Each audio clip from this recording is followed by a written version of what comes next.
नमस्कार, आप देख रहे हैं लाख टके की बात। मैं हूं अनुराग दीक्षित। देश और दुनिया की तमाम अहम खबरें आपको दिखाएंगे अगले 1 घंटे में, लेकिन सबसे पहले नजर देश और दुनिया की 10 बड़ी खबरों पर।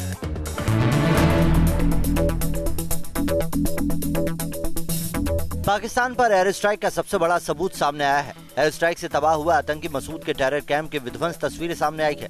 सैटेलाइट इमेज में आप बालाकोट में हुई तबाही देख सकते हैं। इन तस्वीरों ने पाकिस्तान के झूठे दावों को बेनकाब कर दिया है।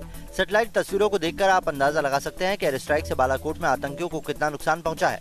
भारतीय मिसाइलों से बिल्डिंग्स में कई छेद हुए हैं। जिस मिसाइल का भारतीय वायुसेना ने इस्तेमाल किया था वो सीधे बिल्डिंग में लगी है और 4 ब्लैक स्पॉट दिखाई देते हैं। पाकिस्तान में हुई एयर स्ट्राइक पर वार पलटवार का सिलसिला थमने का नाम नहीं ले रहा। एयर स्ट्राइक में मारे गए आतंकियों की तादाद पर विपक्ष के सवालों पर केंद्रीय मंत्री वीके सिंह का एक और पलटवार सामने आया। उन्होंने कहा कि अगली बार एयर स्ट्राइक के दौरान विपक्ष को प्लेन में बांध कर ले जाने की जरूरत है। पूर्व सेना चीफ ने सबूत मांगने वालों पर तंज कसते हुए कहा कि मच्छरों को मारने के लिए हिट के इस्तेमाल के बाद क्या मरे हुए मच्छरों को गिना जाता है? पुलवामा आतंकी हमले को दुर्घटना कहने वालों की फहरिस्त में एक और राजनेता का नाम जुड़ गया। यूपी के डिप्टी सीएम केशव प्रसाद मौर्य ने भी पुलवामा हमले को दुर्घटना बताया। उन्होंने कहा कि सुरक्षा में कोई कमी नहीं थी, सेना अपनी तरफ से पूरी कार्रवाई करेगी। मौर्य का बयान आते ही कांग्रेस नेता दिग्विजय सिंह ने वीडियो को रीट्वीट किया और कहा कि पुलवामा आतंकी हमले को मैंने दुर्घटना कह दिया तो मोदी जी से लेकर 3 केंद्रीय मंत्री मुझे पाकिस्तान समर्थक बताने में जुट गए। उत्तर प्रदेश में बीजेपी के डिप्टी सीएम केशव प्रसाद मौर्य का बयान कृपया सुने। मोदी जी और उनके मंत्रीगण मौर्य जी के बारे में कुछ कहना चाहेंगे। एक दिन पहले दिग्विजय सिंह ने पुलवामा हमले पर दुर्घटना शब्द का इस्तेमाल किया था। एयर स्ट्राइक के बाद अब सियासी हलचल भी बढ़ने लगी है। कांग्रेस अध्यक्ष राहुल गांधी भी अब मिशन 2019 के लिए कमर कसते दिख रहे हैं। कर्नाटक में सीट बंटवारे को लेकर आज कांग्रेस और जेडीएस के बीच मंथन चलता रहा। खुद राहुल गांधी जेडीएस अध्यक्ष एचडी देवेगौड़ा से मिलने पहुंचे। सूत्रों के मुताबिक दोनों नेताओं के बीच सीट शेयरिंग पर खास चर्चा हुई। इस अहम बैठक में देवेगौड़ा और राहुल गांधी के अलावा कांग्रेस की ओर से संगठन महासचिव केसी वेणुगोपाल और जेडीएस की ओर से दानिश अली मौजूद रहे। कर्नाटक में लोकसभा की 28 सीटों में से जेडीएस 10 सीटों की मांग कर रही है। दिल्ली और शिमला में अग्नि तांडव देखने को मिला। राजधानी के सीजीओ कॉम्प्लेक्स के दीनदयाल अंत्योदय भवन में बुधवार तड़के आग लग गई। इस इमारत में कई कंपनियों के दफ्तर हैं। यहाँ उठ रही आग की ऊंची ऊंची लपटों को देखकर अफरा तफरी फैल गई। फायर ब्रिगेड की 24 गाड़ियों ने आग पर काबू पाया। वहीं शिमला में भी आग से भारी तबाही देखने को मिली। यहाँ के कोटी इलाके में देर रात लगी आग की चपेट में कई घर जल गए। आग के कहर में 16 परिवारों के आशियाने खाक हो गए। गनीमत रही कि इस अग्नितांडव में कोई हताहत नहीं हुआ। एयर स्ट्राइक से भद पिटने के बाद पाकिस्तान सुधरा नहीं है। पाकिस्तान एलओसी पर रोजाना सीजफायर उल्लंघन कर रहा है।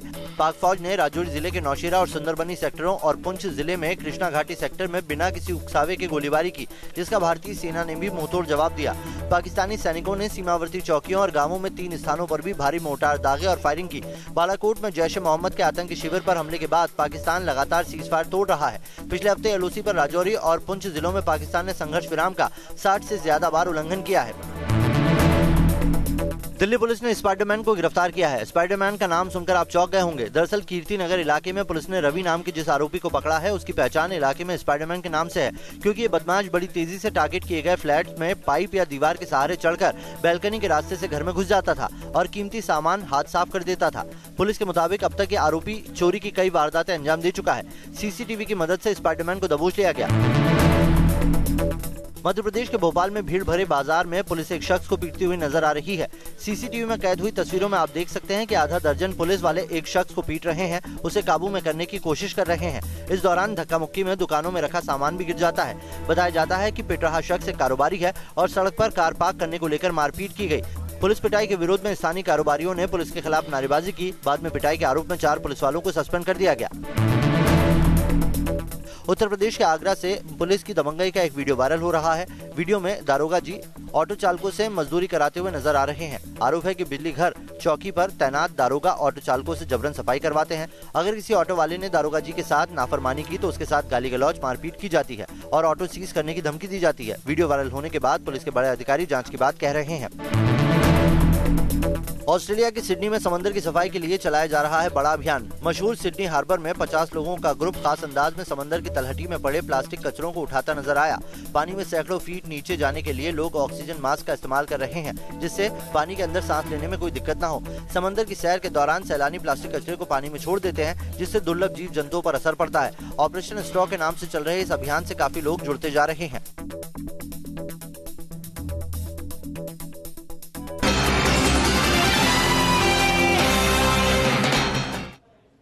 चलिए, तो देश और दुनिया की तमाम 10 बड़ी खबरें तो आपने देख ली। अब आपको बताते हैं जैश सरगना मसूद अजहर के आतंकी कैंपों के विध्वंस के किस तरीके के सबूत सामने आ रहे हैं और पाकिस्तान की बेचैनी किस तरीके से लगातार बढ़ती जा रही है। आप देख सकते हैं किस तरीके से पुलवामा के कायराना आतंकी हमले के बाद भारतीय वायुसेना ने एक जबरदस्त प्रहार किया आतंकी ठिकानों पर, और एक के बाद एक जिस तरीके की कार्रवाई हुई वायुसेना के द्वारा एयर स्ट्राइक के द्वारा तमाम आतंकी संगठनों को, आतंकिस्तान को नष्ट कर दिया गया। आप देख सकते हैं ग्राफिक के जरिए, आप समझ सकते हैं बालाकोट पर किस तरीके का हवाई हमला हुआ और उस हवाई हमले का असर सीधा सीधा यही था कि जो जैश का आतंकी ठिकाना था, वही ठिकाना जहां से जैश ए मोहम्मद आतंकियों को भेजता था हिंदुस्तान में अपनी नापाक साजिशों को अंजाम देने के लिए, उन तमाम ठिकानों को नेस्तनाबूद कर दिया गया। लेकिन तमाम तरीके की दलीलें सामने आ रही हैं, तमाम तरीके के तर्क दिए जा रहे हैं। कहा जा रहा है कि साहब कुछ हुआ ही नहीं एयर स्ट्राइक में, लेकिन अब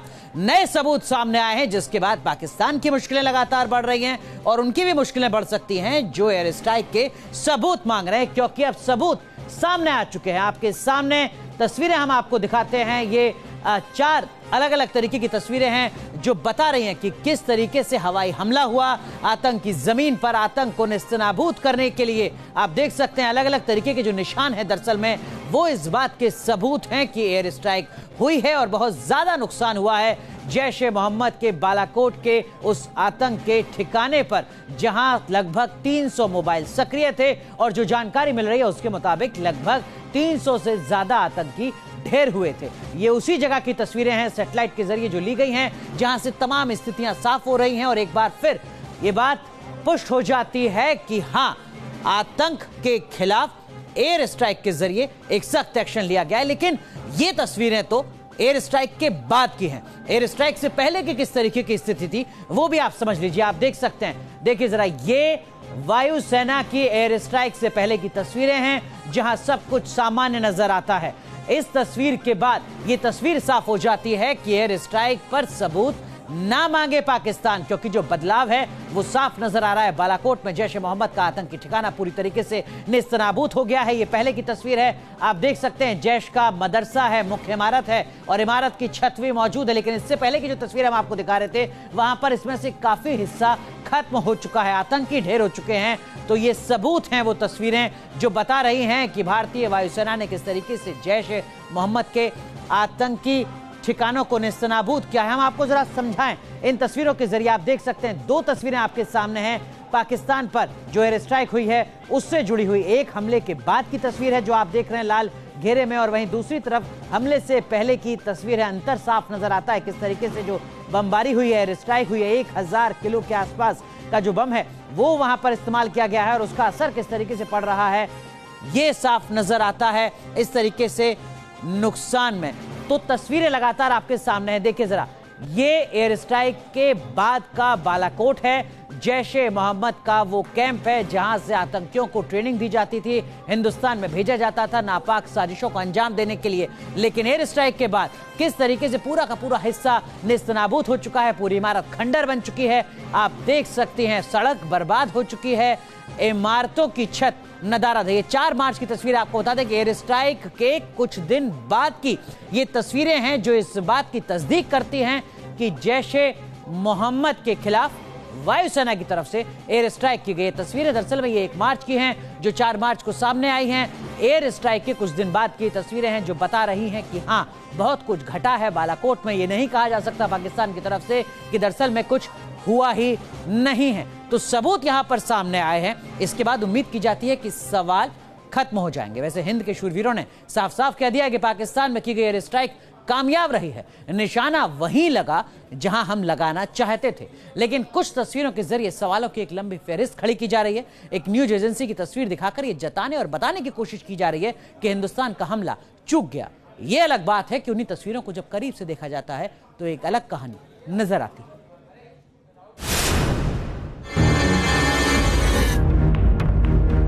दुनिया भर में मशहूर एक न्यूज एजेंसी की ये वो तस्वीर है जिसके जरिए हिंदुस्तान की एयर स्ट्राइक पर सवाल उठाए गए। इस तस्वीर का पूरा सच आपको दिखाएं उससे पहले इस तस्वीर के जरिए किए जा रहे दावे को जान लीजिए। दावा यह है कि जैश का आतंकी अड्डा जस का तस खड़ा है और इस तस्वीर को HD क्वालिटी का बताया जा रहा है। दावा यह भी है कि इसमें 72 सेंटीमीटर छोटी सी चीज साफ साफ नजर आती है। तस्वीर को हम आपको और नजदीक से दिखाएंगे, लेकिन पहले इसको लेकर जो सवाल हैं वो समझिए। पहला सवाल तो जहन में ये उठता है कि ये तस्वीर में जिस तरह से जैश का अड्डा चलता हुआ बताया जा रहा है, क्या वो मुमकिन है? क्या जैश-ए मोहम्मद जैसा खतरनाक आतंकी संगठन इतने खुले में आतंक की पाठशाला चला सकता है? क्या जैश को अपने आतंकी अड्डे के हिंदुस्तान के सैटेलाइट में कैद होने का डर नहीं रहा होगा? क्योंकि पुलवामा अटैक के बाद से ही पाकिस्तान आतंक के अड्डों को शिफ्ट करने में लगा था। पुलवामा हमले के बाद ही हिंदुस्तान ने पाकिस्तान को आतंक के अड्डे के सबूत दिए। डोजियर में जो तस्वीरें दी गई, उसकी एक कॉपी न्यूज नेशन के पास भी मौजूद है। इन तस्वीरों में आप जैश ए मोहम्मद का बारूदों का गोदाम और आतंक का ये अड्डा साफ देख सकते हैं। यहाँ आतंकी संगठन का झंडा भी लगा है। इसमें आतंकी ट्रेनर, आतंकियों के हाथ में खतरनाक हथियार, टेरर कैंप का असेंबली हॉल साफ नजर आ रहा है। इसके अलावा जैश के कैंप के फर्श पर इजराइल और अमेरिका का झंडा भी लगा है। ये आतंकियों की नफरत का सबूत है। जाहिर है, हिंदुस्तान की पैनी नजर पाकिस्तान में चल रहे आतंक के अड्डों पर थी, तो सवाल ये कि अगर हिंदुस्तान के पास ऐसी तस्वीरें मौजूद थी, तो फिर निशाना चूक कैसे सकता है? अगर हिंदुस्तान ये पता कर सकता है कि यहाँ कितने मोबाइल फोन एक्टिव थे, तो फिर क्या खुले में ट्रेनिंग लेते आतंकियों की पोजीशनिंग क्यों नहीं ट्रेस की जा सकती? इन सवालों का जवाब समझने के लिए इसी तस्वीर को और नजदीक से देखिए। न्यूज एजेंसी की ओर से जारी तस्वीर को और करीब से देखने पर छतों में गड्ढे साफ नजर आते हैं। ये रहा पहला गड्ढा, दूसरा गड्ढा, तीसरा और ये चौथा गड्ढा। तस्वीर के कोने में बारूद या तेल के निशान नजर आते हैं। वहां खड़ी एम्बुलेंस भी दिख रही है। अब इन दो तस्वीरों को देखिए। एक तस्वीर हमले की बाद की है और दूसरी तस्वीर हमले से पहले की। हमले से पहले इलाका हरा भरा है, वहां रोशनी है, लेकिन दूसरी तस्वीर में बम से बना गड्ढा दिखता है। हमले से पहले की तस्वीर में सड़क दिखती है, जो हमले के बाद गायब है। इतना ही नहीं, हमले से पहले जहां पेड़ नजर आ रहे थे, वो हमले के बाद गायब हो गए। तस्वीरें हिंदुस्तान के कामयाब हमले की गवाही खुद दे रही हैं। हालांकि सेना साफ कर चुकी है कि उसके पास सबूत मौजूद हैं और इसे देना है या नहीं देना है। देना है तो कब देना है, ये सरकार तय करेगी। लेकिन यकीनन अभी तक केंद्र सरकार ने कोई तस्वीर जारी नहीं की है। लेकिन जिन तस्वीरों के जरिए हिंद के शौर्य पर सवाल उठाए जा रहे हैं, वो खुद कटघरे में है। Team news nation. दरअसल में हिंदुस्तान ने लेजर गाइडेड बम के जरिए पाकिस्तान में आतंक के अड्डे मटिया मेट कर दिए।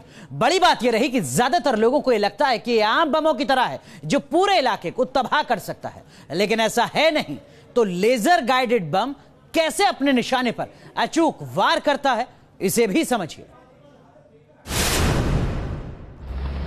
यह वीडियो सांकेतिक है, लेकिन इसके जरिए आतंक के अड्डे पर हिंदुस्तान के हमले को आसानी से समझा जा सकता है।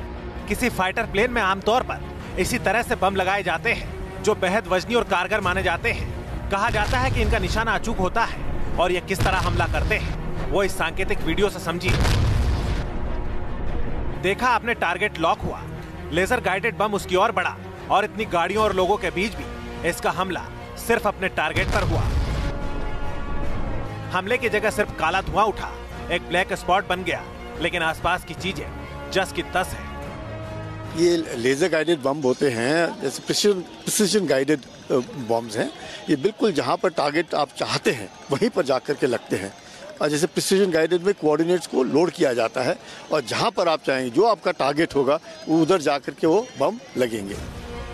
जी हाँ, बिल्कुल अपने नाम के मुताबिक ही लेजर गाइडेड बम अपनी दिशा से भटकते नहीं। बताया जाता है कि इसमें पहले से ही सैटेलाइट के जरिए ली गई तस्वीरों के जरिए टारगेट सेट हो जाता है। डेटा में सटीक लक्ष्य निर्धारण के लिए जीपीएस भी होता है, ताकि ये बम अपनी दिशा से भटके नहीं। और एक बार दाग दिए जाने के बाद ये अपने निशाने का काम तमाम कर देता है।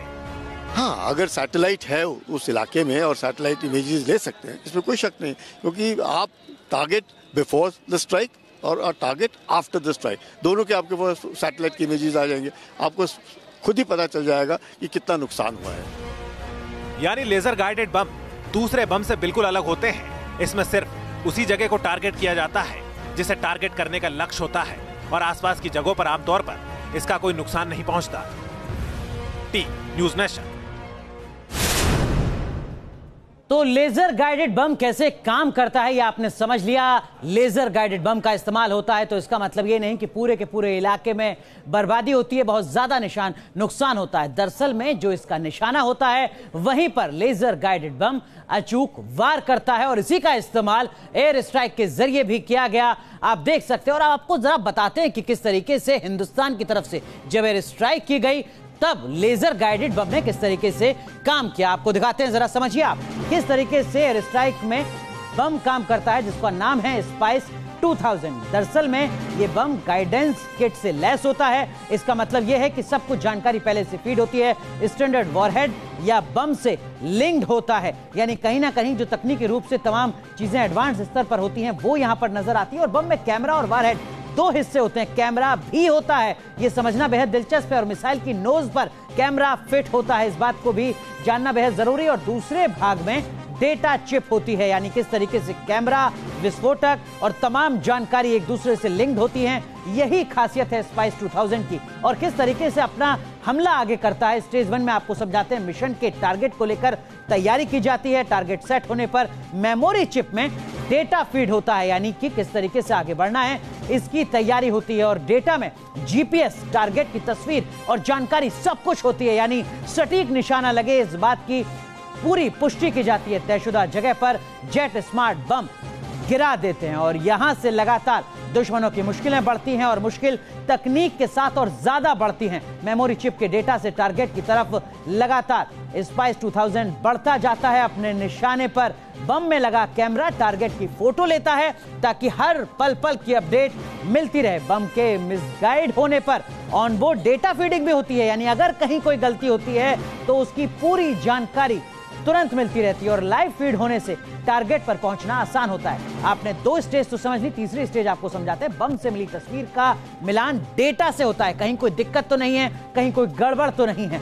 और सैटेलाइट से तस्वीर क्लियर होने पर ही टारगेट को हिट किया जाता है, नेस्तनाबूद किया जाता है, खत्म किया जाता है। तो आपने समझा कि किस तरीके से हिंदुस्तान की तरफ से वायुसेना ने एयर स्ट्राइक को अंजाम दिया और जहां पर नुकसान पहुंचाना चाहती थी वहीं पर एयर स्ट्राइक से पाकिस्तान को, आतंकिस्तान को नुकसान पहुंचा गया। आप बात करते हैं पाकिस्तान की ही एक बार फिर। राजस्थान से लगी पाकिस्तान सीमा पर भारतीय सेना की हलचल को लेकर पाकिस्तान ने प्रोपेगेंडा करना शुरू कर दिया है। वैसे कोई पहली बार नहीं है कि पाकिस्तान से प्रोपेगेंडा की उम्मीद की जाए, पाकिस्तान इसी के लिए जाना भी जाता है। और इस नए प्रोपेगेंडा में राजस्थान के 4 जिलों की 1070 किलोमीटर की सीमा पाकिस्तान से सटी हुई है, जिसको लेकर पाकिस्तान की तरफ से प्रोपेगेंडा किया जा रहा है। आरोप है कि भारत सूरतगढ़ एयरबेस पर कुछ हलचल कर रहा है। आपको बता दें कि राजस्थान के 4 जिलों की 1070 किलोमीटर की सीमा पाकिस्तान से जुड़ी हुई है। आप देख सकते हैं ये जो लाल लकीर आप देख रहे हैं इस वक्त स्क्रीन पर, यही वो हिस्सा है जो पाकिस्तान से जुड़ता है। पाकिस्तान और हिंदुस्तान की सीमा है।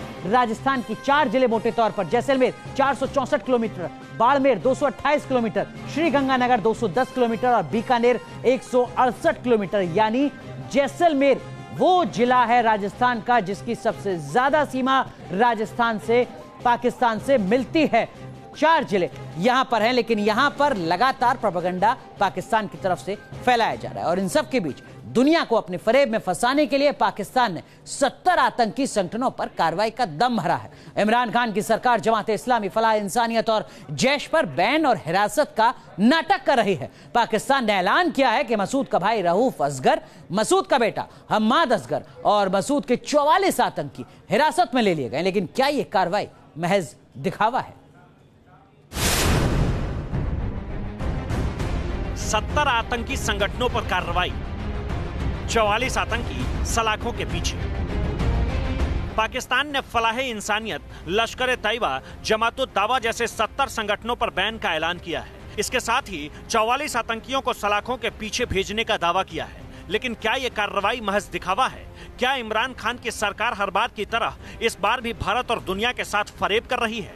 दरअसल झूठ और फरेब पाकिस्तान की फितरत है। यहाँ सत्ता बदलती है, हुक्मरान बदलते हैं, लेकिन आतंक परस्ती की सियासत और हिंदुस्तान को लेकर नफरत बिल्कुल नहीं बदलती। पाकिस्तान में पुलवामा हमले के आफ्टर इफेक्ट्स तो दिखाई देने लगे हैं, लेकिन उसमें कितना सच है यह भी सवाल बना हुआ है। पाकिस्तान ने आतंकियों की लिस्ट 4 मार्च को ही जारी कर दी थी। 5 मार्च को उसमें आतंकी हाफिज सईद के 2 संगठनों का नाम भी जोड़ दिया गया। जमातुद दावा और फलह इंसानियत फाउंडेशन का नाम भी बैंड टेररिस्ट ऑर्गेनाइजेशन में शामिल कर दिया गया। यह आदेश पाकिस्तान की नेशनल काउंटर टेररिज्म अथॉरिटी ने दिया है।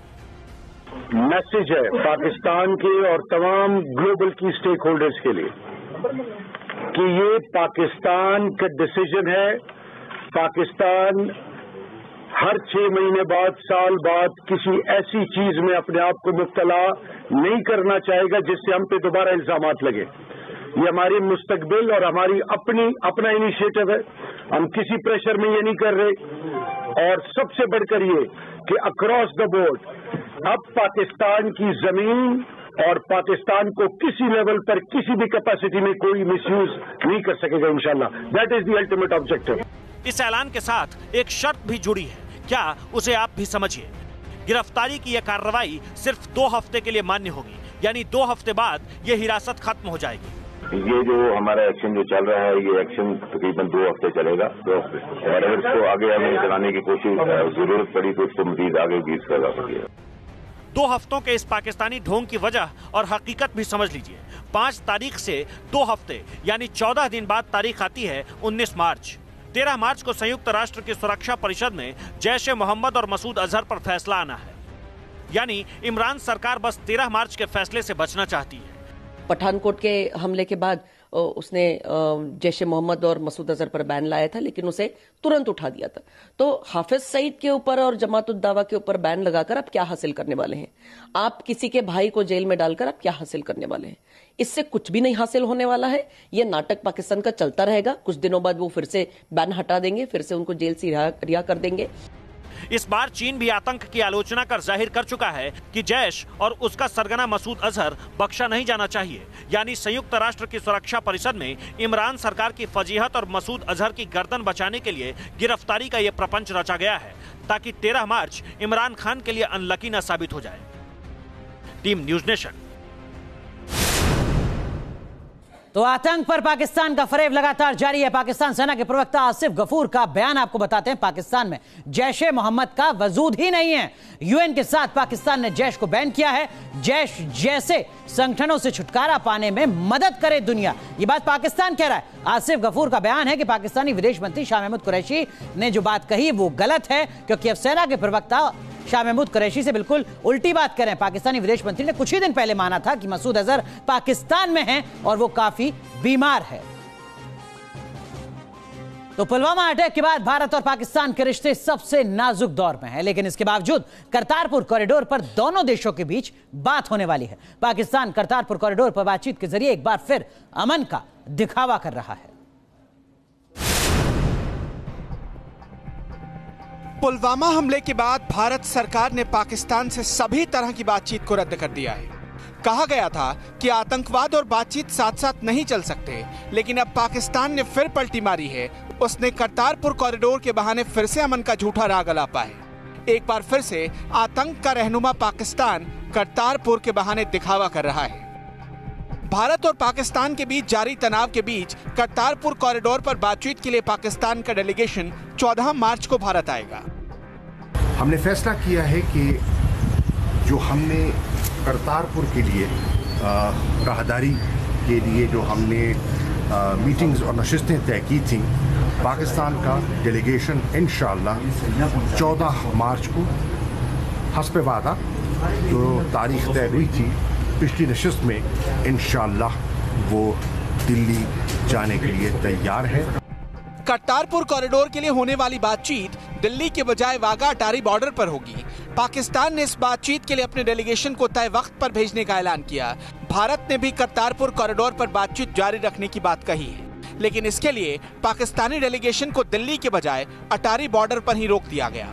भारतीय डेलीगेशन भी 28 मार्च को इस्लामाबाद जाएगा। जानकारों के मुताबिक भारत का air strike non military action था, लिहाजा इसका असर करतारपुर कॉरिडोर पर नहीं पड़ा। बहुत बड़े तबके की जो है भावनाएं जुड़ी हुई हों करतारपुर साहब जैसे मामले में, तो ऐसे में अगर बात बन रही है इस समय तो हमको लगता है कि कोशिश करनी चाहिए कि पाकिस्तान सरकार और भारत सरकार मिलकर इसमें आगे बढ़ाएं। हो सकता है कि इसमें एक तरीके का रास्ता भी खुल सकता है। एयर स्ट्राइक के बाद बढ़े तनाव के बीच पाकिस्तानी पीएम इमरान खान ने पीएम मोदी से बातचीत करने की कोशिश की थी, लेकिन इस पेशकश को पीएम मोदी ने ठुकरा दिया था। जाहिर है करतारपुर कॉरिडोर पर बातचीत से आतंकवाद पर भारत का एजेंडा नहीं बदलने वाला, लेकिन सवाल यह है कि पाकिस्तान की आतंक परस्त नीतियां कब बदलेंगी, उसकी नीयत कब बदलेगी, और सवाल ये कि क्या करतारपुर कॉरिडोर को पहले ही इमरान की गुगली बताने वाली पाकिस्तान की सरकार क्या इस बार भी कोई गुगली फेंक रही है? करतारपुर कॉरिडोर डायलॉग को भारत ने दिल्ली के बदले अटारी वाघा बॉर्डर के दायरे में समेट दिया है, जो बताता है कि भारत ने पाकिस्तान के साथ बातचीत के तमाम दरवाजे तो बंद नहीं किए हैं, लेकिन कम्प्रिहेंसिव बायलैटरल डायलॉग यानी समग्र बातचीत का दरवाजा तभी खुलेगा जब पाकिस्तान अपनी जमीन पर आतंकियों के खिलाफ ठोस कार्रवाई करेगा, और भारत इस नीति पर अब भी कायम है। वीडियो जयराम के साथ मधुरेंद्र कुमार, न्यूज नेशन, दिल्ली। आज अयोध्या मामले पर सुप्रीम कोर्ट में सुनवाई हुई। इस मुद्दे को मध्यस्थता के जरिए सुलझाने के मुद्दे पर सुप्रीम कोर्ट ने फैसला सुरक्षित रख लिया। अब जरा समझिए सुनवाई में क्या क्या हुआ और क्या है इसके मायने। क्या आपसी सुलह से सुलझेगा अयोध्या विवाद? क्या सुप्रीम कोर्ट फैसला नहीं सुलह करवाएगा? क्या सब मान लेंगे आपसी समझौते से आया नतीजा? ये वो सवाल हैं जो अयोध्या विवाद की सुनवाई के दौरान उठे और सुनवाई के बाद भी उठे। सुप्रीम कोर्ट चाहता है कि सुलह समझौते की कोशिश को एक मौका और मिले। चीफ जस्टिस रंजन गोगोई की अगुवाई में 5 जजों की बेंच बैठी थी। समझौते से विवाद का हल निकालने पर सभी पक्षों की राय जानी और फैसला सुरक्षित रख लिया। कोर्ट ने कहा कि सभी पक्ष इस मामले में मध्यस्थों के नाम सुझाएं। जस्टिस बोबडे ने कमेंट किया, हमें पता है ये आस्था का विषय है और लोगों की भावनाएं इसमें जुड़ी हुई हैं, और इसीलिए हम सब सोच समझ के एक प्रयास कर रहे हैं कि मैटर मीडिएशन के लिए भेजा जाए, जिसपे हिंदू महासभा का क्लियर स्टैंड था कि ऑर्डर 1 रूल 8 सब क्लॉज 4 के तहत पब्लिक नोटिस जारी करनी है और पब्लिक के हर एक आदमी को बुलाना पड़ेगा मीडिएशन के लिए, जिसकी वजह से केस डिसाइड करने में बहुत देरी होगी, इसलिए इस मामले को मीडिएशन के लिए ना भेजा जाए। हमने कहा, सुप्रीम कोर्ट ने प्रश्न उठाया कि क्या अगर हम फैसला देंगे सबको मान्य होगा, जिसपे हमने सुप्रीम कोर्ट के सामने प्रोविजन दिखाए सीपीसी के, जिसके तहत अगर सुप्रीम कोर्ट इस मामले में फैसला सुनाएगा तो वो सारे पक्षों पे बाइंडिंग होगा। असल में मुस्लिम पक्षकार चाहते हैं कि मध्यस्थता की एक और कोशिश होनी चाहिए। हिंदू पक्ष की तरफ से निर्मोही अखाड़ा और रामलला विराजमान भी इसके लिए तैयार हैं, लेकिन हिंदू महासभा ने इसका विरोध किया। हिंदू महासभा का कहना है कि अब इस मसले का हल कानूनी ही हो सकता है, बातचीत का कोई फायदा नहीं। हालांकि आज इस पर सवाल बेंच में शामिल जस्टिस चंद्रचूड़ ने भी उठाए। पूछा कि आखिर सुलह समझौते से जो फैसला होगा उसे लागू कैसे करेंगे। हिंदू महासभा ने दलील दी कि लोग समझौते से निकले फैसले को मानेंगे नहीं। इस पर जस्टिस बोबडे ने कहा कि सुलह की कोशिश से पहले हमें यह मानकर नहीं चलना चाहिए कि लोग फैसला नहीं मानेंगे। सुप्रीम कोर्ट की कोशिश का विरोध कोर्ट के बाहर भी हो रहा है। सुब्रमण्यम स्वामी ने कहा कि मध्यस्थता कोई हल नहीं है। राम जन्मभूमि आस्था का मामला है और विवादित जगह पर राम मंदिर ही बनना चाहिए। सारा हिंदू समाज का आस्था है कि राम वहाँ पे एक जगह में, तथाकथित जगह में पैदा हुए। अब आस्था के साथ कोई कॉन्स्टिट्यूशन विरोध नहीं करता है। कॉन्स्टिट्यूशन में भी बिल्कुल साफ लिखा है कि सर्वोपरि है। जैसे राम क्या कहाँ पैदा हुए, ये तो हमारी आस्था है, और वहाँ एक मंदिर पहले था। सुप्रीम कोर्ट एक कोशिश कर रहा है कि बिना कड़ा फैसला लिए बीच का कोई ऐसा रास्ता निकल जाए जो हर पक्ष को मंजूर हो, लेकिन कुछ लोगों को लगता है कि इलाहाबाद हाई कोर्ट का फैसला आए 9 साल हो चुके हैं, मध्यस्थता की कोशिश में और वक्त बर्बाद नहीं करना चाहिए। Team news nation.